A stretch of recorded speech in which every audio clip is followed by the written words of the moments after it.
Tere tulemast tagasi saatesse Tõetelg. Ameerika Ühendriikide president oli taas peaaegu mõrvakatse ohver õhtusöögil, kus viibisid needsamad meediategelased, kes on aastaid normaliseerinud retoorikat, mis muudab poliitilise vägivalla moraalselt õigustatuks tunduvaks.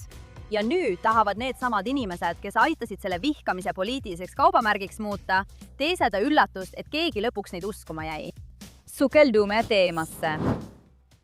Nüüd on õiguskaitseorganid tuvastanud kahtlusaluse nimeks Cole Thomas Allen, 31-aastane Torrance'ist Californiast.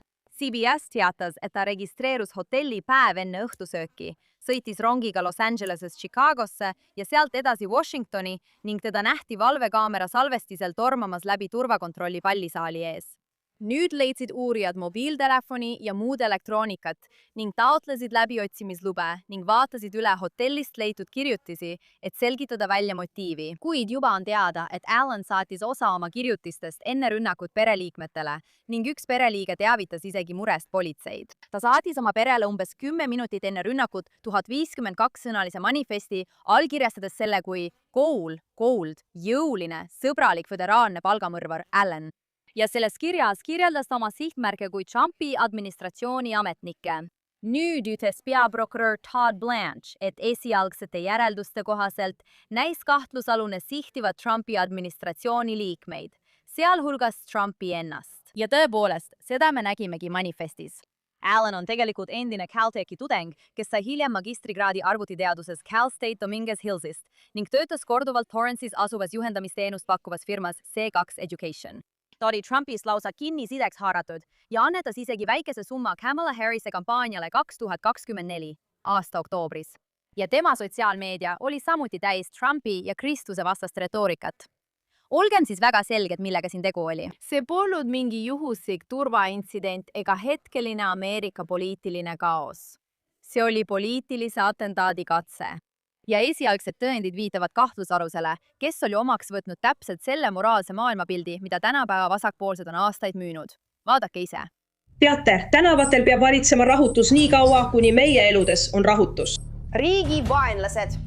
Näita mulle, kus on kirjas, et protestid peavad olema viisakad ja rahumeelsed. Tee midagi oma isa sisserände poliitika asjus, sa jõuetu. Kui nemad langevad madalale, siis meie ei saa. Kuidas sa suudad vastu panna kiusatusele, joosta tema juurde ja ta kael 2 korra keerata? Suurim terrorioht selles riigis on valged mehed. Enamik neist on radikaliseerunud. Millal oli viimati, kui näitleja tappis presidendi? Nad peavad ikkagi välja minema ja Donald Trumpile kuuli pähe panema. See on fakt. Vaata, kuidas tema tegelast pussitatakse surnuks. Kus on John Wilkes-Booth, kui teda vaja on? See ongi seal toose ette. Ma olen väga palju mõelnud Valge Maja õhku laskmisele.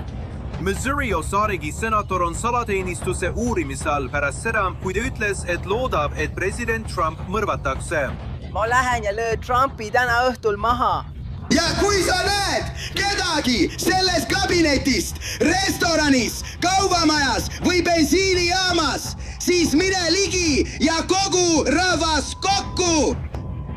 Ja sa astud neile vastu ja ütled neile, et nad ei ole enam teretulnud igal juhul. Kas on nüüd see ime, et inimesed kaotavad mõistuse, kui sellist propagandat neile ööpäeva ringselt pähe sisendatakse? Trump on Hitler.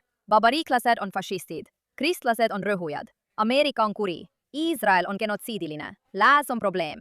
Ja kui sa kuuled seda kõike piisavalt kaua, siis lõpuks otsustab keegi, et vägivald ei olegi enam vägivald, see on vastupanu.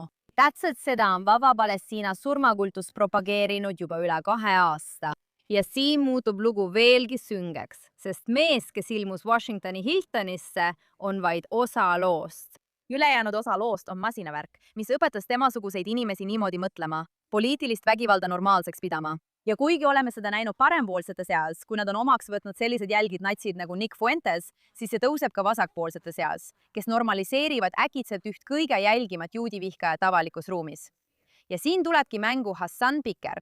Hassan Piker ei ole mingi suvaline striimer keldris, kellel on 3 jälgijat ja rõngas valgus. Temast on saanud omamoodi uus vasakpoolsete lemmik. Üks mõjukamaid vasakpoolseid poliitkommentaatoreid. Miljonite jälgijate, suure noore auditooriumi ja platvormiga, mis on teinud temast üheks peamiseks väravaks, mille kaudu Z-generatsioon jõuab vasakpoolsesse poliitikasse. ADL hindas tema sotsiaalmeedia jälgijate koguarvuks umbes 11,3 miljonit selle aasta aprilli seisuga. Muide, ta on ka Cenk Ügeri vennapoeg. Ma arvan, et kimisideeline juudi viha on selles peres tavaline.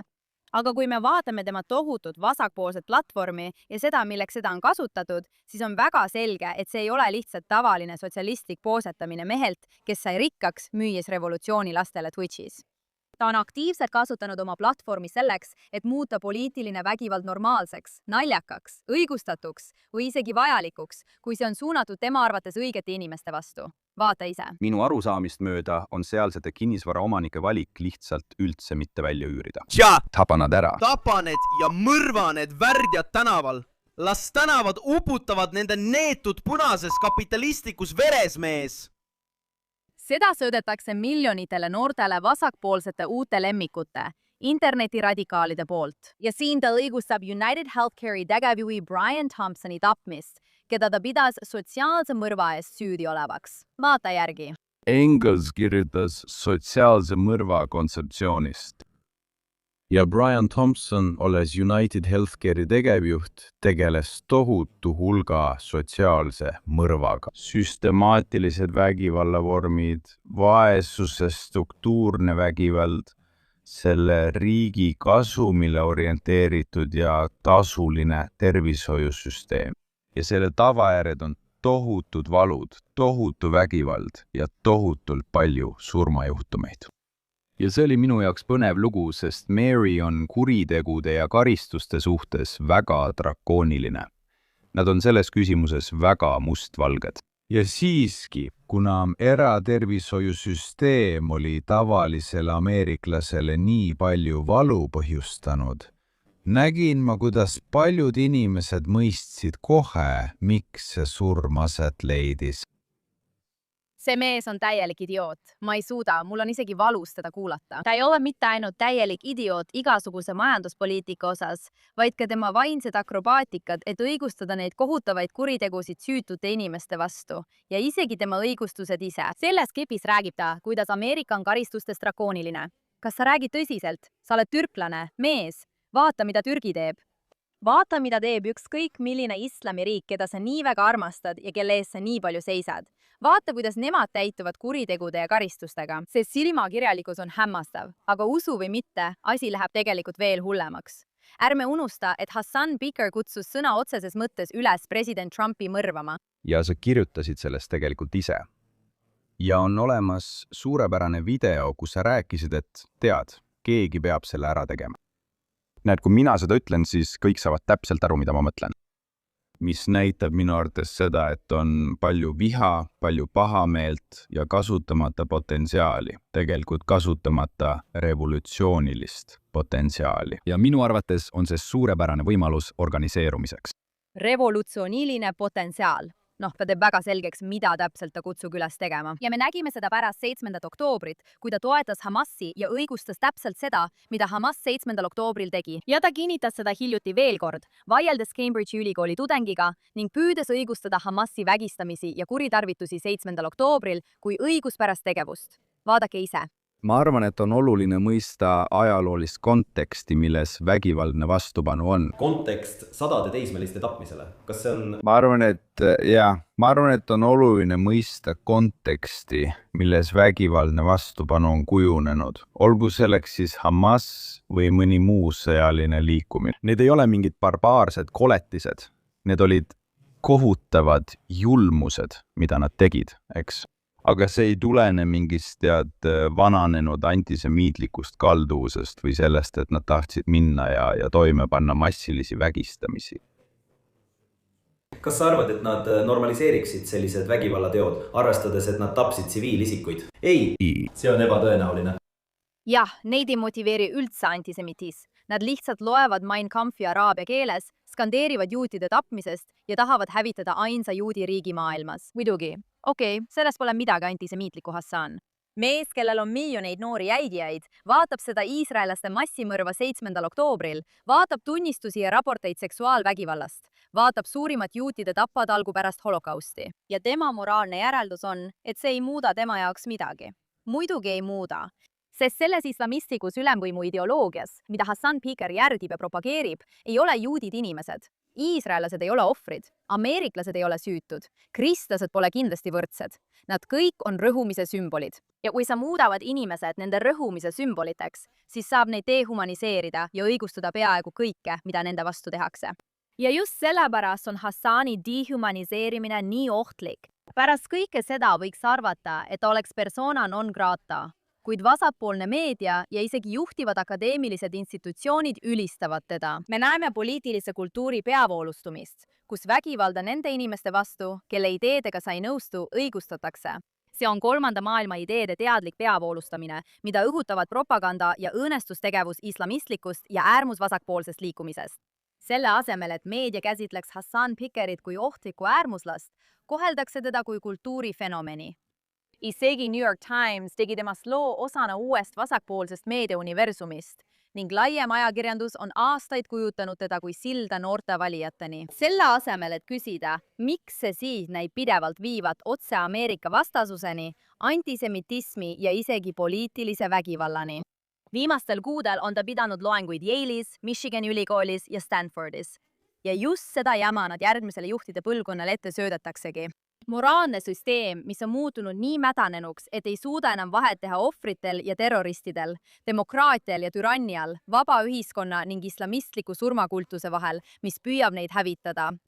Aga kindlasti poliitikud distantseeruvad neist vägivaldsetest ideoloogiatest, eks? Tänapäeva demokraadid mitte. Siin on AOC ja Bernie Sanders istumas koos Hassan Pikeriga. Samal ajal postitas Bernie selle kõige suuremas irooniahoos. Aga kuidas on lood Zoran Mamdaniga, sotsialistist ja terroristisõbraliku New Yorgi linnapeaga? Mamdanist on saanud New Yorgi poliitilise vasaktiiva sümbolkuju, tõusev tegelane, keda sama liikumine on omaks võtnud. See liikumine arvab, et Hassan Piker on geenius, sest ilmselt on geeniuse mõõdupuu nüüd tundide kaupa voogedastamine. Samal ajal seletades, miks iga läänevastane türann on tegelikult valesti mõistetud. Nüüd on Mamdani sai ilmunud Hassan Pikeri saatesse ning ta jagas isegi õhtusööki Pikeriga enne, kui osales paasasööma ajal oma linnapea kampaania raames. Piker oli samuti silmapaistvalt esile tõstetud Mamdani valimisvõidupeol New Yorgis ning nüüd teeskleb ta, et on poliitilise vägivalla vastu. Tõesti või?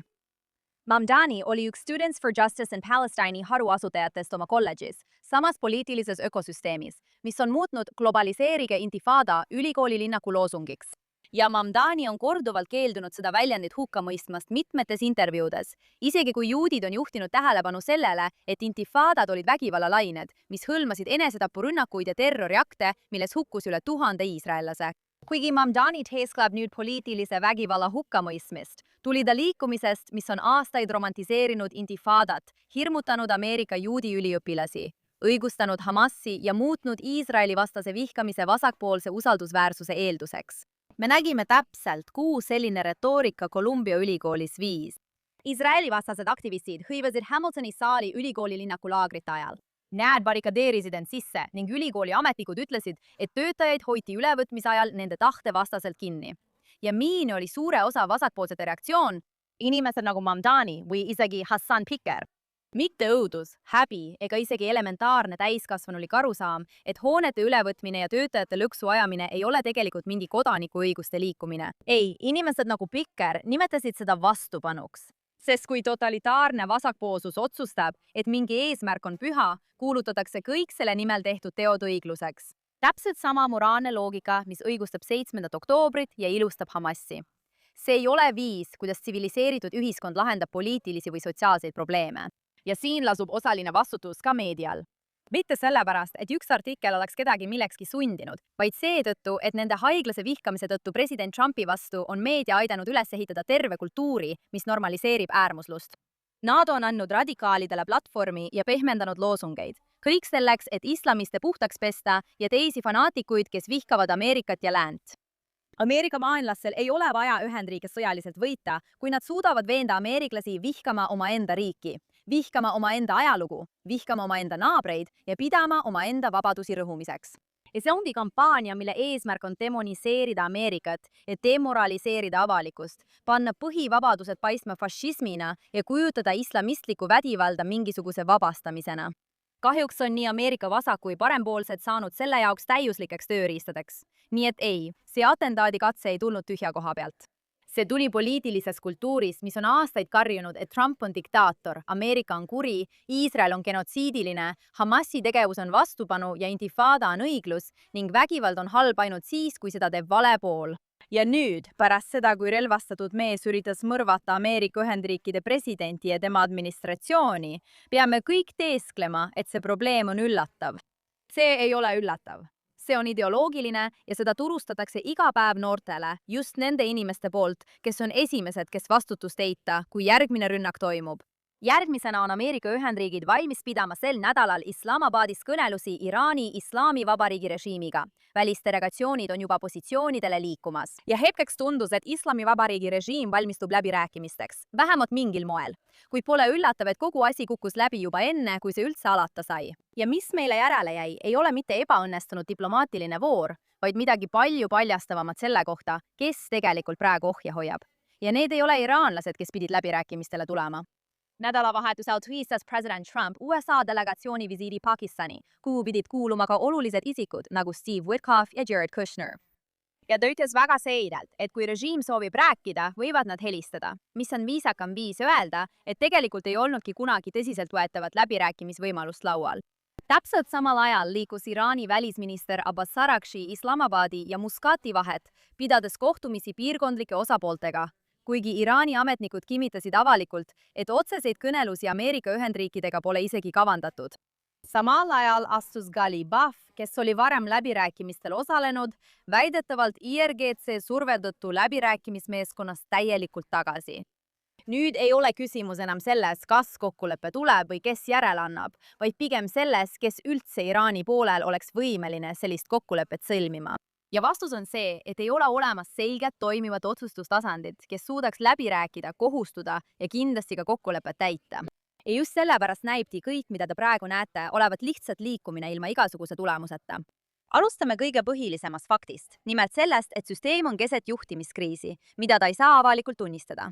Ja see kriis keskendub Mujtaba Khameneile, kes määrati järeltulijaks ja järjepidevuse sümboliks, kelle ülesanne oli süsteemi koos hoida. Ja ometi, alates hetkest, mil ta kuulutati kõrgeimaks juhiks, on ta suuresti avalikkuse eest eemal olnud. Ilma järjepideva kinnitatud videomaterjalita, ilma avalike esinemisteta, mis kinnitaksid kontrolli ning ainult killud, kuulujutud ja sümboolsed märgid, mis tekitavad rohkem küsimusi, kui annavad vastuseid.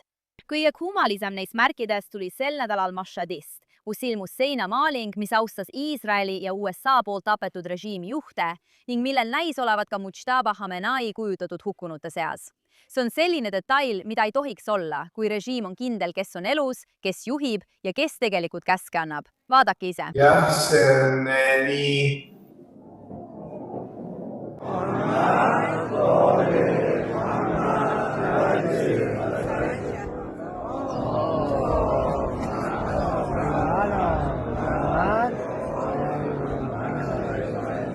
See on naljakas, sest paljud olid segaduses, kui nägid Mujtaba pilti seal. Ja kuigi see klipp iseenesest midagi ei kinnita, suurendab see süsteemi sees ebakindlust režiimi juhtimisstruktuuri suhtes. Ja muidugi näitab see taas, et IRGC on see, kes otsuseid teeb. IRGC ei ole lihtsalt osa süsteemist. Praegu ongi see kogu süsteem. Ja nad püüavad seda kontrolli koondada nii sõjaliste otsuste kui ka diplomaatilise hoiaku üle. Samal ajal kui režiimi tsiviilnäod jätkavad valitsemise etendamist ilma tegeliku võimu või kindlasti ilma rahva mandaadita. Sa ei pea oletama, et see kõik toimub, sest režiimi enda vastuoludest on seda reaalajas näha.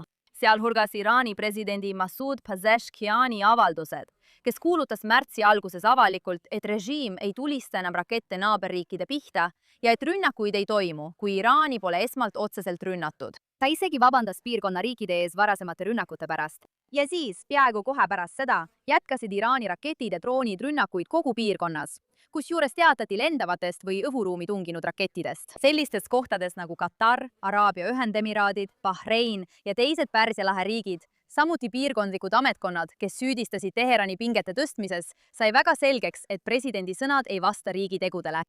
See on süsteem, kus president ei juhi ega tea mõnikord isegi seda, mis sõjaväes toimub. Sama mustrit nägime ka diplomaatilisel rindel, kus niinimetatud mõõdukad või reformimeelsed tegelased näitasid üles huvi läbirääkimiste vastu, sealhulgas aruteludes pingete leevendamise ja Ameerika Ühendriikidega suhtlemise üle. Ainult selleks, et need seisukohad tühistaksid või õõnestaksid kohe IRGC sisesed karmiliinimeelsed tegelased. Nüüd näitavad teated, et IRGC komandörid, sealhulgas Ahmed Vahidi ja temaga liitunud tegelased, astusid areenile, et neid samme takistada. Pinžete leevendamiseks, sealhulgas Hormuzi väina taasavamise takistamiseks ning samuti diplomaatiliste kanalite kõrvalejätmiseks. See oleks võimaldanud läbirääkimistel edasi liikuda. See tähendab, et isegi kui tsiviilisikud esitavad oma seisukohti, tehakse lõplik otsus siiski mujal. See on ka põhjus, miks isegi väidetava relvarahu ajal jätkas IRGC oma agressiivseid tegevusi Hormuzi väinas. Sealhulgas ründas laevu, õõnestades otseselt igasuguseid väiteid, et režiim liigub pingete leevendamise suunas. Samal ajal ei suurene selle blokaadiga režiimile avaldatav majanduslik surve mitte ainult, vaid see siib tegelikult režiimi ellujäämise alustalasid. Trumpi poolt kehtestatud Hormuzi väina blokaad ei aeglusta Iraani majandust. See tegelikult peatab selle täielikult. Ja numbrid on lihtsad ning väga hävitavad. Umbes $276 miljonit päevas kaotatud ekspordi tõttu ja $159 miljonit häiritud impordi tõttu. Nii et see teeb kokku umbes $435 miljonit kahju iga päev, mis tähendab $13 miljardit kuus. Ja enamik sellest tuleb naftast, sest Iraan ekspordib umbes 1,5 miljonit barrelit päevas, teenides ligikaudu $139 miljonit päevas. Peaaegu kogu see nafta liigub läbi Hargisaare, mille kaudu liigub 92% toornafta ekspordist ja millel pole tegelikult alternatiivset marsruuti, mis tähendab, et blokaad ei vähenda tulusid. See kustutab need täielikult. Ja siin on kõige olulisem osa.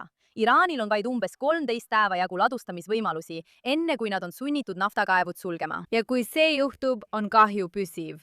Kuni 500 000 barrelit päevas tulevasest tootmisest kaob, mis tähendab miljardeid tulusid, mis ei tule enam kunagi tagasi. Sellepärast ei ole Trumpi blokaad lihtsalt sanktsioonide mäng ega läbirääkimisvahend. See on struktuurne murdepunkt, sest see võib katkestada rahavoo, mis rahastab riiki, IRGC-d ja kogu seda süsteemi. Mis siis on vastus? Iraani rahva kuulamine. Kui režiimil on raskusi toimimisega, veetis kõige populaarsem opositsiooniliider, kroonprints Reza Pahlavi, selle nädala Euroopas, täites tekkinud vaakumit ja käitudes tõesti nagu ainus tegelane kogu selles loos, kes tegelikult mõistab, mida juhtimine tähendab, suheldes otse Euroopa meedia ja poliitikakujundajatega, samal ajal kui ta toob välja nende aastate pikkuse silmakirjalikkuse ja läbikukkunud suhted režiimiga. Vaadake ise. Viimase 2 nädala jooksul pidasin ma 2 pressikonverentsi. Ühe Stockholmis ja teise eile Berliinis. Nendel 2 pressikonverentsil osales kokku üle 150 ajakirjanikku. Veetsime koos üle 2 tunni. Ja nende 2 tunni jooksul ei esitanud ükski neist 150 ajakirjanikust mulle ühtegi küsimust nende 40 000 iraanlase kohta, kes tapeti minu riigi tänavatel 8. ja 9. jaanuaril. Ükski neist 150 ajakirjanikust ei küsinud minult viimase 2 nädala jooksul hukatud 19 poliitvangi kohta. On mulle selge, et need minu 40 000 vaprat ja süütud kaasvõiklejat, kes tapeti vabaduse eest võideldes, ei ole eriti huvi pakkuvad nendele ajakirjanikele.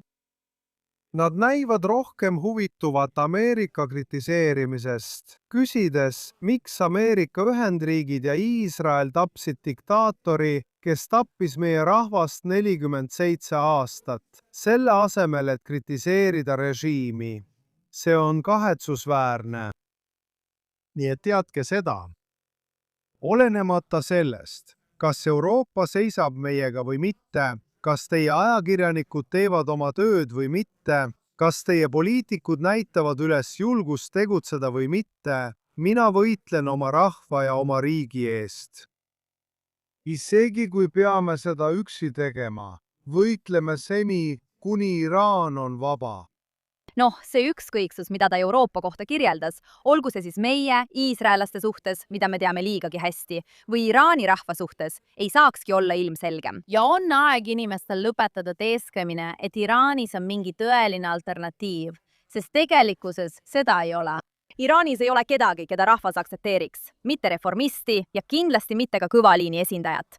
Mõlemad need sildid eksisteerivad samas süsteemis, mida iraanlased on oma elu hinnaga püüdnud tagasi lükata. Ja pärast kõike seda, mille nimel Iraani rahvas on vabaduse eest ohverdanud, alates massiprotestidest kuni hukkamisteni, vangistusest piinamiseni, on ainult üks nimi, mis on järjepidevalt esile kerkinud. Tänavatel hüüti ainult ühte nime ja see nimi oli kroonprints Reza Pahlavi. Küsitlused on järjepidevalt näidanud, et tema toetus Iraanis ületab kõigi teiste oma rohkem kui 10% punktiga ning see toetus on aja jooksul ainult kasvanud. Just sellepärast ongi kinnisidee teda halvustada muutunud nii reaalsusest irdunuks, sest see põhineb taaskasutatud ja ausalt öeldes ebaõiglastel kriitikal, mis ei kajasta seda, mida ta tegelikult on öelnud või mida iraanlased tegelikult nõuavad. Pilt on väga selge.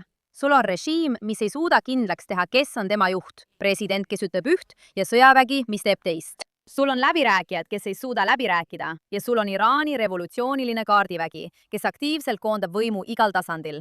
Nii et kui inimesed räägivad kokkuleppest, siis nad ignoreerivad kõige põhilisemat probleemi. Kellega see kokkulepe tehakse? Kes selle allkirjastab? Kes seda jõustab? Ja kes kontrollib järgmisel päeval rakette? Ja praegu pole sellele küsimusele tegelikku vastust, mis ei viiks tagasi Iraani revolutsioonilise kaardiväeni, mistõttu see ei lõpe praegu diplomaatiliselt. See lõpeb struktuursete muutustega. Ja kuni see ei muutu, kuni me pole selleks valmis, ei muutu ka midagi muud. Ja sellega läheme tagasi selle nädala hea, halva ja koleda juurde. Alustame selle nädala halva looga, sest tahame lõpetada positiivselt hea looga. See lugu puudutab otseselt ühe suure mõjuka organisatsiooni usaldusväärsust Ameerika Ühendriikides, kui räägitakse äärmususe määratlemisest ja sildistamisest. Sest uus föderaalne süüdistus väidab sel nädalal, et Southern Poverty Law Center suunas salaja üle $3 miljoni annetajate raha inimestele, kes on seotud valgete ülemvõimu ja neonatside võrgustikega aastatel 2014 kuni 2023. Jah, te kuulsite õigesti. Natsirühmitused. Justiitsministeeriumi andmetel läksid need maksed inimestele, kes olid seotud rühmitustega nagu KKK, Aryan Nations, National Socialist Party of America. Samuti inimestele, kes olid seotud selliste ürituste korraldamisega nagu Charlottesville'i Unite the Right Meeting. Süüdistus kirjeldab ka vähemalt 8 informaatorist koosnevat võrgustikku, kellest mõned said $100,000. Ühele neonatsist allikale maksti väidetavalt aja jooksul üle $1 miljoni. See tähendab, et tegemist ei ole üksikjuhtumiga, vaid pikaajalise äärmuslike tegelastega peetud finantssuhete süsteemiga, mida rahastasid annetajad, kes uskusid, et toetavad võitlust äärmusluse vastu. Selle asemel suunati see raha samadesse võrgustikesse, mida organisatsioon avalikult ohuna esitles. Pea meeles, et see on seesama organisatsioon, mis on aastaid määratlenud, mida Ameerika Ühendriikides äärmusluseks peetakse, märgistades gruppe, kujundades meediakajastust ja mõjutades poliitika-arutelusid. Ja ometi oli see föderaalprokuröride sõnul samal ajal rahaliselt seotud nende samade liikumiste sees olevate elementidega. See on täielik reetmine kõige suhtes, mille eest nad peaksid seisma. Loodame, et nad võetakse selle uue süüdistuse alusel seaduse ees vastutusele. Ja nüüd meie selle nädala inetuma loo juurde. Eelmisel nädalal rääkisin ma Hamasi poolt Gaza naistele osaks saanud õõvastavast seksuaalsest väärkohtlemisest, kuid sel nädalal paljastas ajakirjanik Natalia Lisbona väljaandes Daily Mail veelgi rohkem. Uus raport kirjeldab mitmeid juhtumeid Gaza peredelt, kes väidavad, et nende lapsi väärkohtlesid seksuaalselt Hamas või nendega seotud isikud. Ja kui nad üritasid abi otsida või juhtunust rääkida, kohtasid nad hirmutamist ja survet vaikida. Need pered elavad süsteemis, kus puudub selge või turvaline viis väärkohtlemisest teatamiseks, sest samad võrgustikud, mis juhivad kogukonna elu, sealhulgas usujuhid ja kohalikud võimud, on need, keda süüdistatakse. See loob suletud keskkonna, kus süüdistusi ei saa korralikult uurida ja kus kättemaksu hirm takistab ohvritel avalikult välja tulla. Vaadake. Haloola tuli meie juurde ülikooli duširuumidesse, võttis mul püksid jalast ja hakkas mind katsuma. Kui ma jätkasin vastupanu, ähvardas ta mind ja käskis mul mitte kellelegi rääkida. Ma olin esimene, kes läks. Üks poistevalvur küsis, mis toimub. Ta käskis mul üles minna ja kui ma üles läksin, võttis ta mul püksid jalast ja hakkas tegema rõvedaid liigutusi. Siis tuli üks ülikooli töötaja ja küsis, mis lahti on, nii et ma panin püksid tagasi jalga ja jooksin minema. Samas aruandes intervjueeritud vanemad kirjeldasid samuti, et neid hoiatati kaebuste esitamise eest ning nad kartsid oma peredele tagajärgi, kui nad seda teeksid. Nad ei teinud seda, mis viitab sellele süsteemsele probleemile. See ei ole lihtsalt üksik juhtum, sest see viitab sellele, et isegi kui väärkohtlemist kahtlustatakse, puudub vastutusele võtmise või kaitsemehhanism, isegi laste jaoks. Ja ometi, hoolimata nende süüdistuste tõsidusest, ei ole olnud samaväärset rahvusvahelist tähelepanu ega aktivismi. Pole olnud ulatuslikke kampaaniaid uurimise nõudmiseks ega püsivat avalikku survet vastutuse võtmiseks, mis jätab väga selge vastuolu inimõiguste teemal esitatavate väidete ja selle vahel, kui valikuliselt neid väiteid rakendatakse. Eriti kui süüdistused puudutavad süsteemi, mida paljud on otsustanud käsitleda poliitilises või ideoloogilises võtmes, selle asemel, et uurida seda selle põhjal, mida seespoolt raporteeritakse. Nagu alati, maksavad tsiviilisikud ja antud juhul lapsed selle eest hinda. Ja viimaks, lõpetuseks millegi positiivsega. Selle nädala hea uudis näitab, milline kursiparandus välja näeb, sest esimest korda üle pika aja hakkavad Ameerika Ühendriigid pidama ideoloogiat päriselt oluliseks. Eriti kui see ideoloogia hõlmab toetust USA poolt määratud terrorirühmitustele ja Ameerika vastastele narratiividele, mille eesmärk on lääne tsivilisatsiooni hävitamine. Sisejulgeolekuministeeriumi uus juhis lubab nüüd immigratsiooniametnikel rohelise kaardi andmisest keelduda, lähtudes avalikust toetusest islamistlikele terrorirühmitustele või räigetele Ameerika vastastele ideoloogiatele, sealhulgas sotsiaalmeedia postitustest, mis kiidavad või õigustavad vägivalda nagu Hamas või levitavad propagandat, mis otseselt ja ebaõiglaselt laimab Iisraeli. New York Timesi poolt läbi vaadatud materjalide põhjal ei ole see hall ala. Ametnikele öeldakse, et sellist käitumist tuleb käsitleda valdavalt negatiivsena ning keskenduda eelkõige isikutele, kes olid aktiivsed ülikooli linnaku protestides või liikumistes, mis kaldusid antisemiitlikule ja Ameerika vastasele tegevusele. Teisisõnu, seda, mida inimesed on avalikult öelnud ja teinud, eriti viimase aasta jooksul, võetakse nüüd tegelikult arvesse. Ja ongi aeg, sest aastaid on valitsenud see kummaline lahknevus. Kui inimesed võisid avalikult toetada Hamasi, levitada Iisraeli vastast propagandat või osaleda liikumistes, mis õigustavad vägivalda ameeriklaste vastu. Ja ikkagi oodata, et neid premeeritakse alalise elamisõigusega Ameerika Ühendriikides, justkui see kõik ei peegeldaks seda, kes nad on või millesse nad usuvad. See poliitika lõpetab selle teeskluse. See tunnistab midagi, mis ei peaks olema vastuoluline. Nimelt seda, et kui sa avalikult samastud ideoloogiatega, mis sihivad juute või kaitsevad terrorirühmitusi või õigustavad vägivalda Ameerika kodanike vastu, siis see ei ole lihtsalt poliitiline väljendus vaakumis. See on signaal. Ja Ameerika Ühendriikidel on täielik õigus seda signaali tõsiselt võtta.